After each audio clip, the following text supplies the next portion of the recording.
are you all? So I've been thinking about making this video for a long time, but मैंने सोचा कि शायद अगर NEET 2023 का रिजल्ट आएगा उसके बाद ये वीडियो बनाने का ज़्यादा सेंस होगा. So before I start, I am Akriti for anyone who is new to this channel and I did my engineering from BITS Pilani 2015 and there I worked in a couple of startups for 7 years and उसके बाद मैंने 2020 में decision लिया था कि I want to give a try at NEET and study medicine. Thankfully I cleared NEET 2021 with a rank of 1118 All India and a score of 676 on 720 and I approximately studied for 10 to 11 months. मैंने actually तो एक साल total पढ़ाई की थी, अगस्त से शुरू किया था and September 12th I think was my exam. But मतलब बीच में I had taken a bit of break to get better and mentally and to just chill. तो ओवरऑल आई वुड से मेरी पढ़ाई का स्पैन 10 से 11 महीने रहा है. Also to give you context, मैंने आकाश की ऑनलाइन क्लासेस ज्वाइन की थी.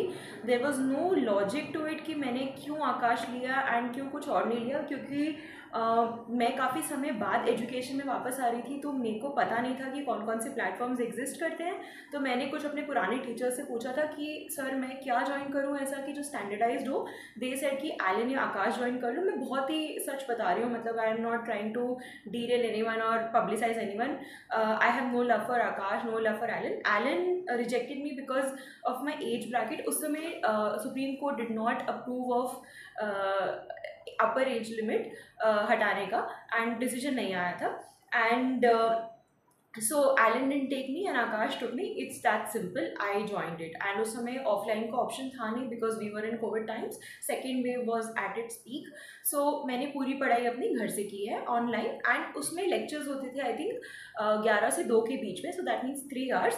Rest I had the entire day to myself. I had quit my job. तो ऐसा नहीं कि मैं जॉब के साथ कर रही थी. I was completely focused on NEET. So let me tell you how I cleared NEET in 1 year. And before I tell you anything, I can also give you a guarantee that if I can, you can. Because if you are planning to crack NEET in 1 year, that means either you are a dropper or probably you are in 12th standard. You are still in touch with your studies, ठीक है. I was not in touch. अब आपको लग रहा होगा कि यार engineer है, फिजिक्स केमिस्ट्री तो बहुत आसान है, मतलब it should be like this. नहीं, ऐसा नहीं है. बिकॉज सी जब आप नौकरी करते हो ना उसमें फिजिक्स केमिस्ट्री का कोई ताल्लुक नहीं है. पीरियोडिक टेबल में कौन सा एलिमेंट की प्रॉपर्टी क्या है, that has nothing to do with managing an operations team. ठीक है. I was into operations. I was not into something related to engineering. I was doing a managerial kind of thing जो कि management side पे आता है. So and अगर ऐसा होता कि physics chemistry is my strong suit तो you know that's why I could crack NEET. तो मेरे बायो में 355 नहीं आते 360 में से, because which is very ironical. मैंने 10 साल से तो बायो पढ़ी नहीं थी एंड बायो का तो कोई रोल है ही नहीं. So all I am trying to say is that I crack NEET from basics. मतलब मेरे लिए हर चीज़ ज़ीरो थी, ठीक है. एंड अब मैं बताने जा रही हूँ कुछ 5 या 6 चीज़ें जो मैंने की हैं. ये कम्प्लीटली सच है. अगर आपको लगता है ये सच नहीं है, that is because you think it is impossible, but it is not. And it is very simple. There is no formula to it, there is no strategy to it. ये स्ट्रैटेजी कुछ होता नहीं है, बहुत एक ही चीज़ होती है, ठीक है. अब मैं बताती हूँ आपको. तो मेरा स्केड्यूल बहुत सिंपल था. मैं 10:30 बजे उठती थी सुबह. 11 से 2 मैं क्लास अटेंड करती थी एंड 2 से 3 मैं ब्रेक लेती थी खाने का, यू नो जस्ट इधर उधर, because I had just finished 3 घंटे of listening to somebody. It was a lot of information to take in. 3 बजे के बाद मैं पढ़ना शुरू करती थी. मैं एक्सरसाइज भी करती थी 1 घंटा, जिम जाती थी. देयर वर टाइम्स व्हेन मैंने सीरीज़ देखी है रात को 3 घंटे. देयर वर टाइम्स व्हेन मैंने रात को 2 बजे तक पढ़ाई भी की है, ठीक है. So it was not like कि पत्थर की लकीर है. But what is the common thing, I was consistent. I was consistent for 10 months at least, because 1 महीना मैंने ब्रेक लिया था बीच में. I did not study anything in the month of March because I was not doing well. And apart from that, there was every day that I was studying. And मेरे goals मैंने कैसे define किए थे. Basically मैंने classes इसलिए join की थी क्योंकि मुझे स्ट्रक्चर समझना था. मैं भूल चुकी थी कि एग्जैक्टली पढ़ना कैसे. I had only 3 books, NCERT for each subject. I did not look at any reference book. मेरे पास टाइम ही नहीं था. एंड आई बिलीव कि अगर NTA पेपर सेट कर रहा है and NCERT is the prescribe किताब, तो एनसीईआरटी से ही हो सकता है ज़्यादा मेहनत लगे, हो सकता है कि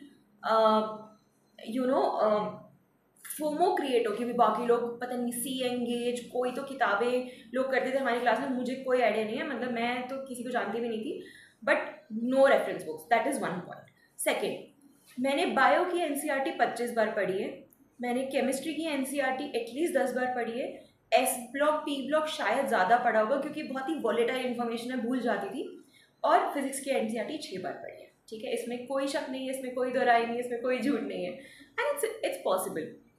बाय द वे मेरी रीडिंग की हैबिट छूट चुकी थी because in my working the time I did a job मैं कोई पढ़ाई नहीं कर रही थी, तो it was very hard for me to even sit with a book and read it. ठीक है, तो ऐसा नहीं है कि it was a piece of cake for me, no, but also I think there is an advantage that came with me was that I have seen a bit more world, थोड़ा सा ज़्यादा प्रैक्टिकल नॉलेज है, तो थोड़ा चीज़ common sense की वजह से क्या होता है कि you are able to fit in things better. ठीक है, मुझे ऐसा लगता है, and obviously I was repeating a class, तो naturally I have clear that level and I am coming back to it, है ना, maybe that is also another factor. Now for मतलब बहुत सिंपल है, याद तब करना पड़ता है जब इनफ उस चीज़ को मत देखो। इमेजिन करो कि आप अपने मम्मी पापा को रोज़ देखते हो, क्या आपको उनका नाम याद करना पड़ता है? नहीं, दैट्स हाउ मेमोरी वर्क्स।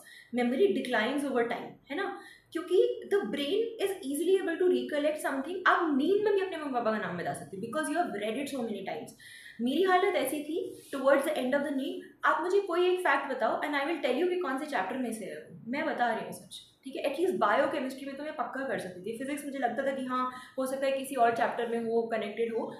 पीछे की समरीज मैं हमेशा पढ़ती थी, बायो की एंड केमिस्ट्री की एंड फिजिक्स की भी। इनफैक्ट फिजिक्स की वो पॉइंट्स जो पॉन्डर होते थे ना, वो बड़े इंटरेस्टिंग से होते थे, और मुझे ऐसा लगता था कि यार अगर एग्जामिनर चालू हुआ, उसे लगा कि यार कैसे एक इतनी भीड़ में से एक बच्चे को सिलेक्ट करना है, तो क्या पता वो पॉइंट्स टू पॉन्डर में से कुछ दे दे, हो सकता है, जस्ट टू सी कि यार कौन एक्स्ट्रा मेहनत कर रहा है। वेरी वेरी पॉसिबल, है ना, दैट इज़ वन। समरी ज़रूर पढ़ने की ज़रूरत है, इनफैक्ट क्विक रिविजन के लिए summary is very important. Notes मैंने बनाए थे जब वो क्लास में पढ़ाते थे, but exactly I never used to refer to notes. ये मेरी खराब बात है या सच बात है मुझे पता नहीं, बट मुझे नोट्स बनाने नहीं आते। एमबीबीएस में भी मेरी कोई कॉपी नहीं है एक्चुअली, मैं नोट्स बनाती ही नहीं हूँ, शायद आगे जाके काफ़ी भुगतान भरूंगी इस चीज़ का, बट नोट्स मैंने कभी बनाए नहीं। मेरी पूरी मार्किंग एनसीईआरटी में थी। अब कुछ लोग बोलेंगे एनसीईआरटी की मार्किंग दे दो, यार मार्किंग क्या होता है, हर लाइन इंपॉर्टेंट है, ये क्या बकवास है कि अपनी मार्किंग दे दो, शॉर्टकट में क्यों जी रहे हो? तो ये सब मत बोलना कि मार्किंग दे दो, टेलीग्राम पे नोट्स भेज दो, अपनी नोट्स बनाओ, अपनी मसल मेमोरी से उसको क्रिएट करो, ताकि जब एग्जाम, तुम्हें पता है मैंने क्यों पढ़ी थी 20 बार एनसीईआरटी, मैंने क्यों आकाश के मॉड्यूल से मैंने हर सवाल सॉल्व किया है। ठीक है, सेक्शन डी, अब लोग बोलते हैं मैम सेक्शन डी सॉल्व करना है क्या? क्यों नहीं करना यार, सेक्शन डी कोई एनसीईआरटी से बाहर थोड़ी है, वो चीज़ें मत करो जो कॉन्सेप्ट एनसीईआरटी के बाहर है, जो एक्स्ट्रा है। अच्छा, दूसरी बात, I never studied anything that was out of NCERT. चाहे आकाश कितने भी क्वेश्चन डालते रहे अपने टेस्ट सीरीज में, मेरे मार्क्स कम है, doesn't matter, leave the question. मेरा पॉइंट ये है, क्या तुम्हें वो सारे सवाल आते हैं जो एनसीईआरटी में अवेलेबल हैं? Can you solve all of that is my question. ठीक है, third thing, I gave 100 mock test. अब 100 मॉक टेस्ट मैंने कैसे दिए, आकाश के पैकेज में कुछ मॉक टेस्ट थी and I was in the scholar batch, मुझे याद नहीं कि वो उस बैच का नाम क्या था, जिसकी वजह से हमें एक्स्ट्रा एनसीईआरटी सीरीज और बाकी टेस्ट मिले थे। मैं रोज़ एक टेस्ट लिखती थी यार, टुवर्ड्स एंड में ऐसा था कि टेस्ट ज़्यादा है, मैं कम पढ़ रही हूँ टेस्ट लिखने के लिए, 2 से 5, क्योंकि मुझे खुद को ट्रेन करना था कि 2 से 5 में सो ना जाऊँ, मेरा दिमाग मुझे ये ना बताए नीट वाले दिन कि यार कुछ अलग हो रहा है। नीट वाले दिन I never felt something was different, क्योंकि मैं तो रोज़ 2 से 5 मॉक टेस्ट लिखती हूँ टुवर्ड्स द एंड, 2 महीने, इट्स द सेम थिंग, बस जगह अलग थी। ठीक है, I use to analyse. Fourth thing, ऐसा नहीं कि मैं पेपर दिया और बैठ गई उस पर और नेक्स्ट पेपर की तरफ मूव हो गई, ये चीज़ ना मैंने कुछ टाइम बाद सीखी, क्योंकि मेरा स्कोर इम्प्रूव नहीं हो रहा था। तो I asked a friend and he is a data analyst, so he told me, are you even analysing the data that is there with you? मतलब वो तुम्हें पूरा एनालिसिस करके दे रहे हैं कि तुमने कौन सी गलती की, क्यों की, कितनी की, कौन से चैप्टर में से की, so I am using that information Akriti, and that really open my eye. So I made an Excel sheet, आप नोटबुक में लिख सकते हो कि आपने कौन सी गलती किस चैप्टर से की है। मैंने काफ़ी वीडियोज़ बनाए हैं how to analyse mock test, वो बहुत बहुत बहुत ज़रूरी है। पहला AIAT जब मैंने लिखा था तो मेरा स्कोर 590 था, लास्ट AIATS में मेरे 6 AIATS या टेस्ट सीरीज जो आप कहना चाहो मेरे 710 थे, ठीक है। So I cross that journey and मेरा एवरेज स्कोर 670 675 के आसपास रहता था on a scale of 100 mock test. That is why I could score 670 675 676 in my NEET, because मैंने इतने ज़्यादा बार वो चीज़ कर ली थी कि the data started following in place. अगर आप 4 टेस्ट दोगे कुछ नहीं मिलेगा, मैं बता रही हूँ। मैं NTA के टेस्ट भी कोशिश करती थी mock test, but I use to feel कि उनके आंसर की गलत है, तो I wouldn't want to rely on that, तो मैंने वो छोड़ दिया था करना, ठीक है। चौथा, मैं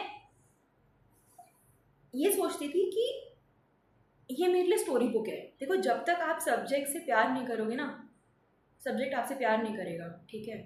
and this is true. If you hate something you will have to get used to it, you will have to tell yourself that you love it, only then you'll be able to crack it.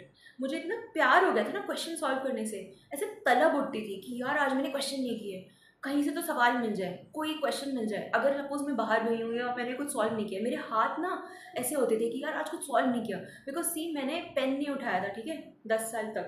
And जब मैंने पहली बार pen उठाया था ना classes में, मेरे हाथ ऐसे ऐसे शेक होते थे, मेरी हैंड राइटिंग ऊपर नीचे जा रही थी। So I had to make sure that I am fully back in the game, ठीक है।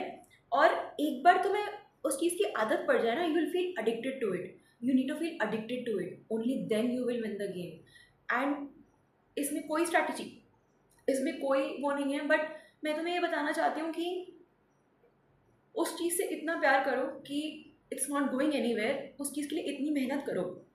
There is no such thing as किस्मत नहीं थी, ये नहीं था, ठीक है, luck is a factor in every one's life, but मेहनत करने वालों की कभी हार नहीं होती, is what I am trying to tell you. अगर कमेंट्स में कुछ लगता है कि मैंने कुछ मिस किया है, please let me know, further videos will be made based on that. या बाय।